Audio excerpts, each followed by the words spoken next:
I have a job for you. Jeez, it's not another arc, is it? No, not again. This time I need a full-scale home renovation. Noah Construction and Builders is your design and build partner. We do it all, from additions and dormers to full-scale renovations. Schedule your no-cost design consultation today. Visit us online at noahconstruction-builders.com. Noah Construction and Builders. Through dreams we design, with vision we build.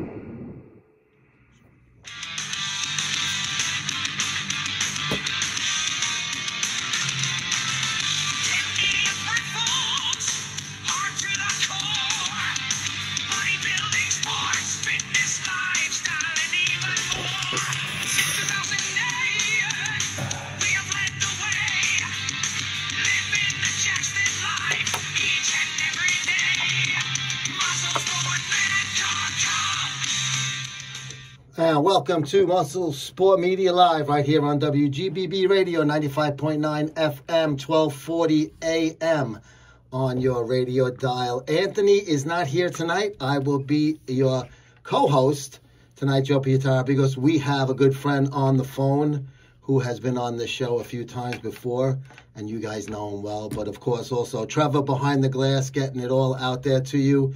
We are going to be joined tonight, once again, by Joe Wiz Sports, he of ESPN Radio and The Fine Line. Joe, thanks for joining us again. Hey, Joe, it's that time of the year, right? Football is back, and we're really pumped up for another exciting season, college football, NFL. And thanks for having me back on. And, we're ready to make some money here for the football season. My pleasure. And, of course, you already hit 1 for 1. I got to admit, Joe, I had KSU on that pick. I love the quarterback. He had a great year last year. He's very mobile. He's a left-hander. I guess maybe I was a little mesmerized by him, and I wasn't looking at the big picture. So that was the game over in Ireland on Saturday. So what made you go with the dog on that one? It was a +3. I live with a neutral site. Okay, we knew the weather wasn't that great going to be there. Listen, whenever it's a neutral site, first game of the season, Iowa State is, always plays well against Kansas State. And, when you got a quarterback like Rocco Beck, he had a really good season last year, 33 total touchdowns, and the defense is really good. And I figured it was going to be a close game, and getting 3 on the neutral site, public was all over Kansas State. That was pretty much the nail in the coffin for me to go with the dog because, everybody on all the networks, everybody was playing the wood and minus the 3. So took a shot with Iowa State and was happy to get the win. Yeah, you were big on the dogs all the time and a lot of sports. So that's not a big shock that you went with them. I was just curious, but I guess what you said, the neutral site and all of that, and it makes a lot of sense. But as far as what we're looking at coming up in college football, Texas at Ohio State. This is what a way to kick off the season, right, Joe? Yeah, you don't see too many matchups. I think it's the first time ever on the opening weekend. I know last Saturday was week 0. Yeah. But I think it's the first time that we've seen the number 1 team in the country with Texas Long, number 1 versus number 2. And this, could be a game that could be played for the national championship. Never mind a game that's going to be being played at noontime on Saturday. And right now, Ohio State's a tepid favorite, minus 2.5. The total's at 46.5. And, you take a look at the Ohio State Buckeyes. Everything went well for them last year, and they won the national championship. Texas, the new era starts with Arch Manning. And talk about having a lot of pressure on you, Joe. First game of your career, playing in one of the toughest venues in all of college football at the Horseshoe in Columbus, Ohio. There's tremendous pressure on Manning to perform well in this game. Very, very much so. And I found it odd looking at the schedule. Ohio State has all noon starts. They have no primetime games this year. Yeah, that is true. And ironically, that's funny you mentioned that because Ohio State wanted to have this game in prime time. Sure. But Texas had the decision somehow with the networks. Texas was able to dictate when this game is being played. Ohio State wanted to have this a night game. Texas, based on the amount of games they play on prime time, etc., Texas had the final call whether the game's played at noon or in prime time at nighttime, and they chose to play this game at noontime. I've been at the Horseshoe. It's very impressive. It's very, for the team coming in. It's a lot of people in there, and they're very big on their Buckeyes. So that's going to be a tough matchup for Manning. It's just exciting to see another Manning out there, and people have a lot of high marks looking for this kid. He's obviously a Heisman Trophy winner. You want to throw a stab out there with a couple of Heisman picks before we get rolling into the show then? Well, you could look at that one right there with Arch Manning. He's probably one of the perennial favorites to get there, and you got a lot of quarterbacks like Clemson, Cade Klubnik. I just heard he was in a car accident. I don't know how bad it was. I heard that this afternoon. I didn't get the update on it. But, you look at that scenario here. You got quarterback, with Alabama.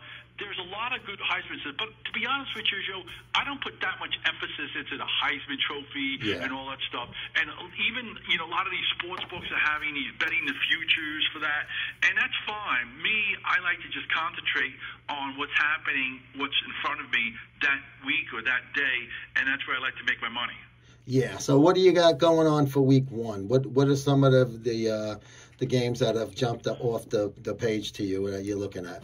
Hey, let's get right to the point here. We were talking about Texas and Ohio State. I mean, why wait till Saturday to get my pick on the game here? Since you're having me on, we're throwing everybody an early bone here. I think the wrong team's favored here. You think you're getting 2.5 with Texas?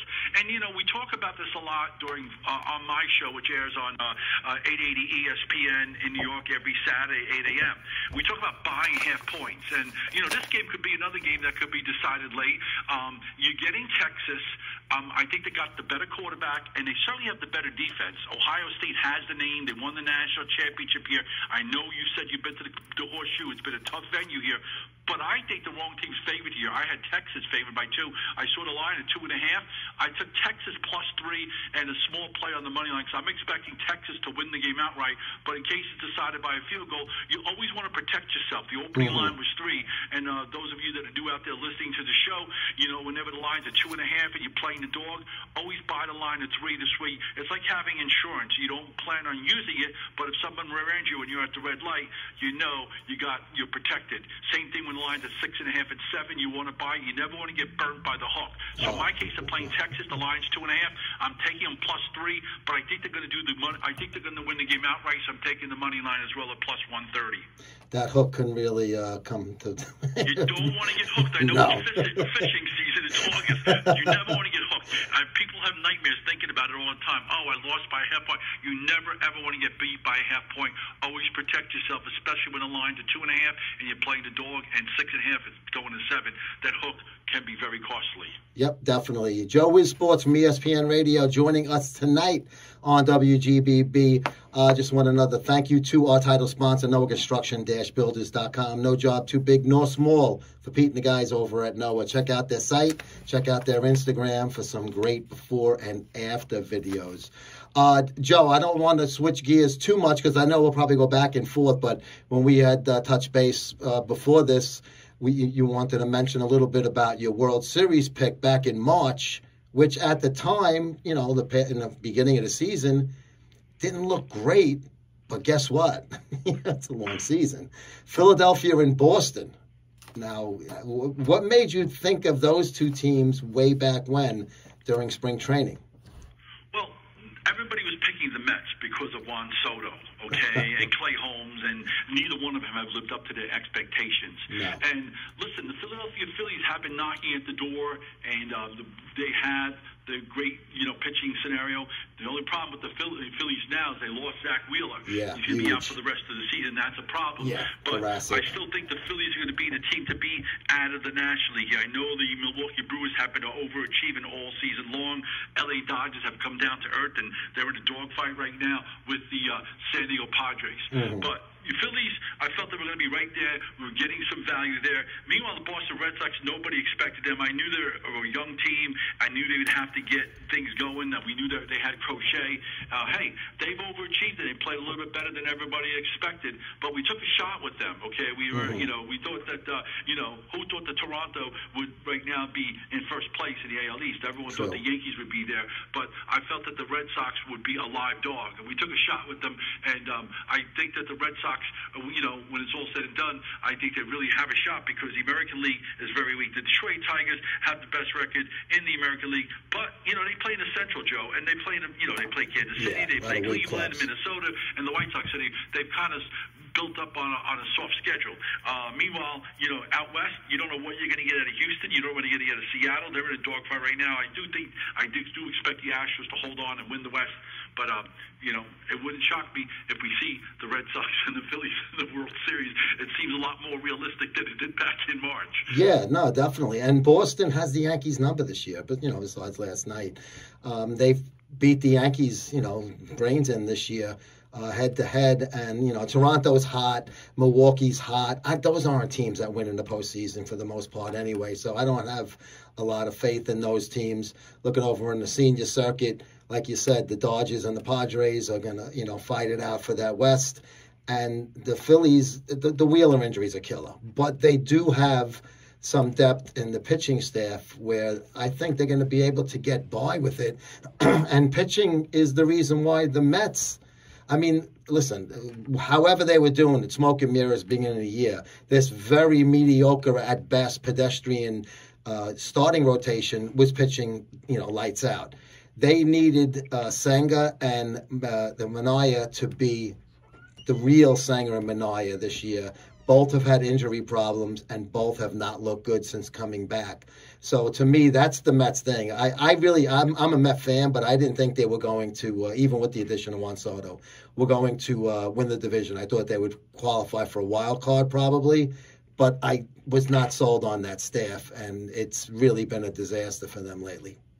Yeah, and you take a look at it here. They got the Phillies in town. Then they got the Marlins for 4, and then they go play Detroit. And then, the crucial series coming up on September 5th, they play 3 at Cincinnati. And, before we think the Mets are going to get in there, I know the Reds have a brutal schedule as well, much more difficult than the Mets because the Reds have the Dodgers, then they come home for St. Louis, but then they got Toronto, they play the Mets as I mentioned, and then they got to travel out west to San Diego, and they still got to play the Cubs and Milwaukee. So the Reds have a very tough schedule, but it's very close here.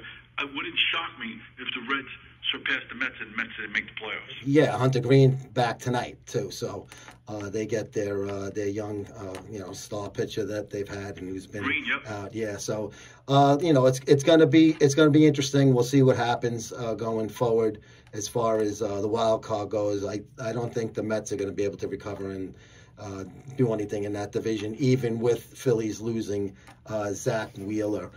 Just really quick, this portion of Muscle Sport Media live on WGB Radio is brought to you by Angie's Empanadas, 2-time Best of Long Island winner, Joe. Their food truck has built a loyal following all across Long Island, traveling to events and farmers markets. Owners Angie and Mo bring their mouth-watering flavors to hungry customers.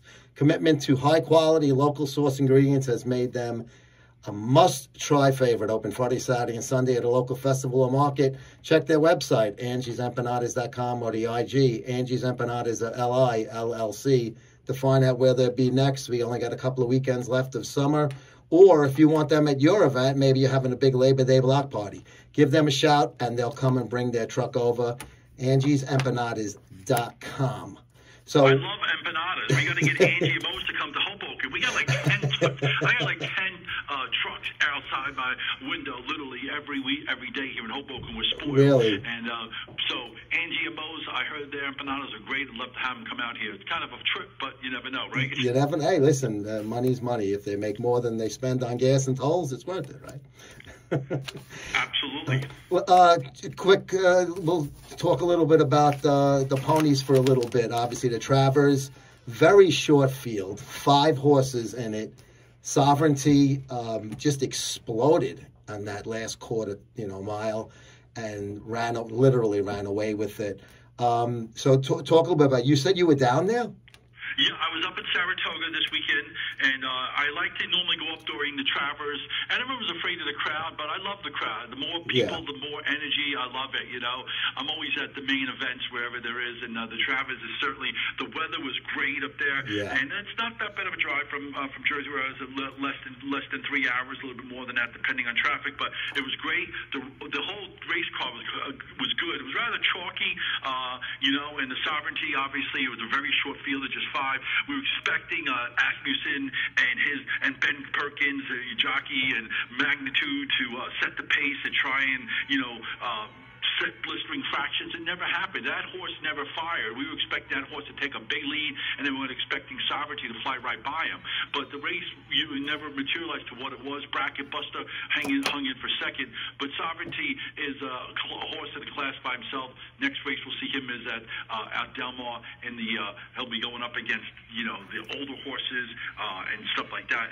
But Sovereignty will probably be the favorite to win the Breeders' Cup as well, which will be held in the first weekend in November. And again, this seeing Sovereignty, how good this horse ran Saturday. Again, it's like, why didn't they want to let this horse try for the Triple Crown? And I know there's arguments for and against. What's your opinion on that, Joe?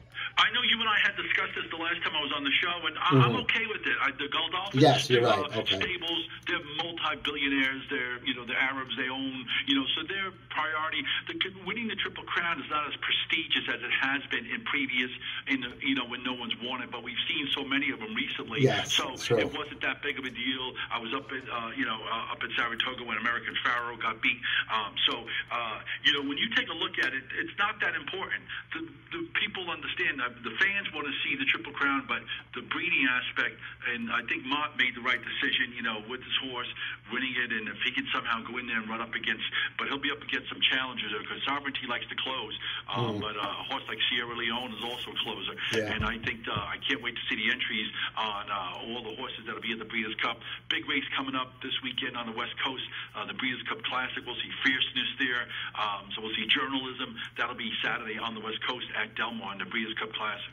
Those are all big names that we saw in the the big three, the Triple Crown races. Some of those names you just mentioned. Yep. We got about a little less than 15 minutes left. NFL season 1. Well, it would be almost like 13 days or whatever away, you know, for the real thing. What is some of you? I know we got your early World Series pick earlier in the year. Do you want to give a stab at some NFL, maybe some Super Bowl type of things? Who do you like this year? Opening day is less than 2 weeks away. We got the Eagles taking on the Cowboys. Eagles are favored by 7 and 46.5. I mean, when you take a look at it here, the Eagles are solid. You know, I think that they have a very realistic chance of getting back to the Super Bowl. Whether they win it or not, that would be another story here, because I think the Buffalo Bills, I normally don't like playing the chalk, but I think the Buffalo Bills, if they stay healthy, I think that the Bills, you know, right now they're the favorites to win it all. But when you look at it here, you got them. A surprise team that out of the NFC that may make some noise is the Green Bay Packers. And they have a tough game week 1. They go up against the Detroit Lions. Green Bay's favored by 1.5. But that might be a dark horse team that could possibly, you know, if the Eagles don't get that, my second choice would be the Green Bay Packers. And then the AFC, you know, everyone's picking the Kansas City Chiefs. I think the Kansas City Chiefs have peaked already, and I don't expect to see them in the Super Bowl this year, even though many people are picking them. Team that, you know, could make a lot of noise in the AFC. Cincinnati Bengals. Bengals open up at Cleveland, but the Bengals, you saw what they did in the preseason. It's funny because they always struggled in the early part of the year. This year they played their starters, Joe, in the preseason games because they wanted to have momentum going into the regular season, because they got out of the gate so slow the last few years. In September they were 1-2, 1-3, 0-3. So they put Joe Burrow in there, and they lit up the scoreboard, except for the last game they kept their starters out. But the first 2 preseason games, which is very rare, they had all their starters in. But the Bengals and the dark horse team would be the Denver Broncos. besides the Bills. You got the Bengals at plus 2,200. The top one is plus 600 with the Bills. I agree with you on KC. I mean, I think obviously that very questionable officiating in the KC Buffalo playoff game. I think Buffalo is going to have a really big year. Denver, I mean, with Bo Nix, it's a young guy, but they surprised last year. Like I said, you want a long shot? There you go. That's my long shot. Anything can happen, and it's the defense I like more. I'm not so Bo Nix, like it says, if they can figure out a way of controlling the clock and let their defense win the games, their defense is very good, and I think that this team will give the Chiefs a run out west. Yeah, I agree. The Detroit Lions, I know they're plus 1,100. A lot of people liked them last year. I just do not think they are a well-coached team, and I think that they are not going to do as good as they did the past few years. What's your feel on Campbell and those guys in Detroit? Well, Campbell had a shot, They had that game won in San Francisco. They just kicked a couple of field goals instead of going for it.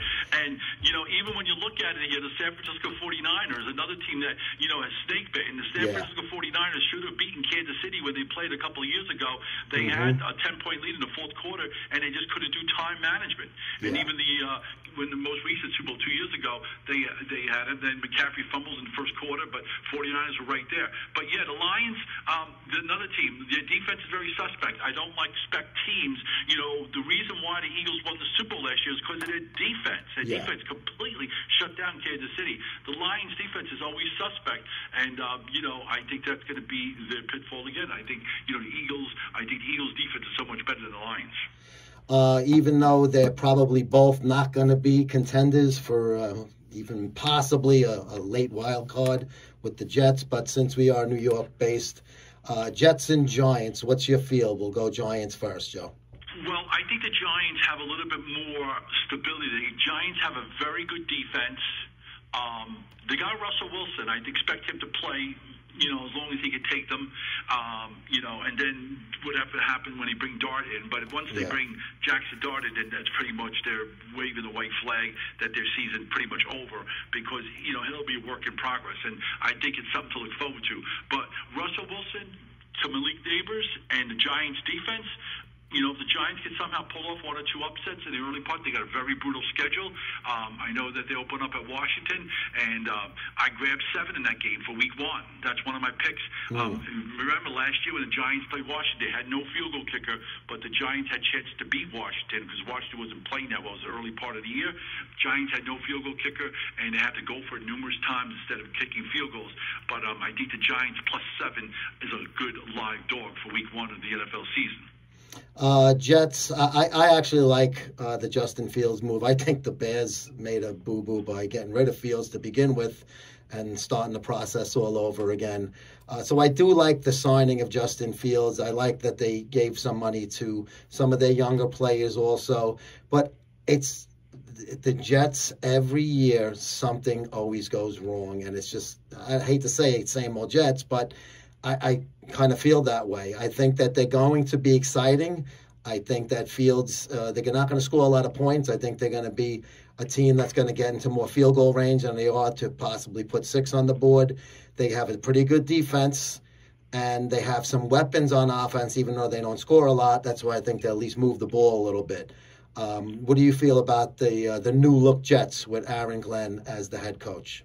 Well, he's a new head coach, okay? So that's number one. You're going against Mike Tomlin, one of the top head coaches in the NFL. You're going up against Aaron Rodgers. Aaron Rodgers, he would like nothing better than week 1 to go in and stick it to the Jets at MetLife Stadium. And it wasn't Rodgers' fault last year. It was the Jets' defense, ironically, that let them down. The Jets had missed field goals. Rodgers did not play poorly last year for the Jets until everything fell apart at the end. But the early part, it was not his fault. Now, Pittsburgh's favored by 3 in this game here, 38. The total's 38. I'm playing under. Pittsburgh Steelers traditionally go under, and as you mentioned, the Jets, they're going to have problems scoring with Fields at quarterback. Steelers have a good defense. This game could be, 17-13 final score, whoever may win. But the Jets, I think that they're going to have a tough time. From the two teams, I think that the Giants have a better future than the Jets do, and even this season. And as far as this game for Week 1, I like the under this game, under 38 between the Steelers and the Jets, and I'm going to be playing the under a lot in the Jet games this year. Yeah, and the Steelers too. I mean, last year they were pretty much a good under pick for the most part, and I agree on that. I think Rodgers is. I think it's a good fit for the Steelers. Tomlin's an excellent coach. I think Rodgers is not going to try to pull some of the stunts he pulled with the Jets last year. I mean, talking about off the field stuff, and just I don't know. I just didn't like his attitude 100%. I thought he was, kind of. He's just putting himself out there too much. I think focus on the game. He's a great quarterback. He's a Hall of Famer. Nobody's denying that. He still has something left in the tank. Just go out there and do your job the way you're supposed to do it. I think he got involved with too much stuff with the Jets, and it just was a bad type of fit. And again, if it was any other team but the Jets, it probably would have worked out. But of course, it didn't with him and them. I like the way you said with the Giants with the defense. I think they have a really good defense. I do. They have, and listen, Barkley aside, the Giants replaced them last year with two guys that had really good years. So I think the Giants, where they said neighbors, and you got the veteran quarterback, they have options in the backfield. So I don't know how much Russell Wilson is really going to do, though. I mean, what do you think Russell Wilson has left? And is this going to be kind of like the Kurt Warner to Eli after 4 or 5 weeks, hand off the ball to the next guy? A lot's going to depend on how well they play. I mean, you just need that veteran leadership. And listen, we all know that Dable is, on a short leash, and he has to win. There is no, going to dart in week 4, because at that point, Giants organization might just say, you know what, we're done, because they gave him a job, and that's pretty much it. Brian Dable, I know he got the coach of the year and this and that, but listen, people are expecting things from the Giants, and Giants have a good defense, and I think Russell Wilson has enough in the tank to be able to get this team to score 20 points a game, where if they can do that, and if their defense can live up to their expectations, they can win some games here and pull off some upsets this early part of the season. Give me your biggest surprise of the NFL and your biggest disappointment. Well, the biggest surprise will probably be a team like the Giants. Mm-hmm. I think they're going to surprise a few teams. And I already jumped out on them on week 1. I wouldn't be shocked if they go out there and beat Washington. It took them +7 as a safety. The line's at 6, again, by the whole point. But as far as the disappointment, the Detroit Lions, I think they might be a little bit down. And the Kansas City Chiefs. I think those two teams, they peaked. And I think that you might see them come down to earth a little bit more than people are expecting. As far as the team like the Cowboys, they're open up against the Eagles, but they're a mess because Jerry Jones in charge. And you're talking about the Jets with, why Rodgers was he was last year is because the head coach Saleh let him get away with all of that stuff. Mm-hmm. But it all starts in the organization and it works its way down. But that's pretty much where I see a couple of surprises in the league. It talked about the Denver Broncos. I expect them to be in the mix and surprise, and could be a Cinderella team come at the end of the season. Tell us about the thing you're going on Sundays now. When you texted me, you have a new show on Sundays? Well, yeah, we're on the Fine Line on 880 ESPN every Saturday at 8 a.m. You can get all the updates on Instagram and on X at Joe Wiz Sports. But on Sundays, I'm going to be doing my podcast, because a lot of times because the NFL rules, and there wasn't much time for me to be on. Sometimes I was on at 6 a.m. and 7 a.m. A lot of times people aren't in their cars, except people that are out golfing at 6 a.m. or 7 a.m. on a Sunday, especially during wintertime. There are some avid golfers out there in the middle of January. So the podcast will be able to download it and listen to it at their convenience whenever they want on Sunday morning, whether it's 6 a.m. or 10 a.m. or 11 a.m. I'll have all the updates, and that's the Fine Line with Joe Wiz. It'll be available on Spotify or wherever you get your podcast. But again, the Saturday show, I'm pumped up. I'll be on 880 ESPN at 8 a.m. every Saturday, Joe, and I know you tune in, and I'm hoping that we can make some money. I'm excited for it. There's so much parity in the league this year. I think that it's going to be very competitive here. You're going to see a lot of surprises. JoeWizSports.com, that's his website. Sign up for his newsletter, right? Joe, your newsletter is phenomenal. I mean, how many people that don't sign up for it, they're doing themselves a disservice. Don't get bit by the dog. My dog Tucker's in there. Tucker's in there every week. And, yeah. We're going to have it out this weekend, as a matter of fact. So on Instagram, Joe with Sports, same thing with X. If they want a copy of it, we'll be putting it out, I think, on Thursday. We're going to have some free winners out there, and we already gave out some winners here. Yep. Hopefully, Texas Longhorns come through. +3 live dog on the road. Live dog on the road at OSU, opening up week 1 of the NCAA football season. Joe with Sports, thank you so much for joining us tonight on Muscle Sport Media Live on WGBB Radio. We will see you guys next week. Thank you. Noah, I have a job for you. Jeez, it's not another arc, is it? No, not again. This time I need a full-scale home renovation. Noah Construction and Builders is your design and build partner. We do it all, from additions and dormers to full-scale renovations. Schedule your no-cost design consultation today. Visit us online at noahconstruction-builders.com. Noah Construction and Builders, through dreams we design, with vision we build.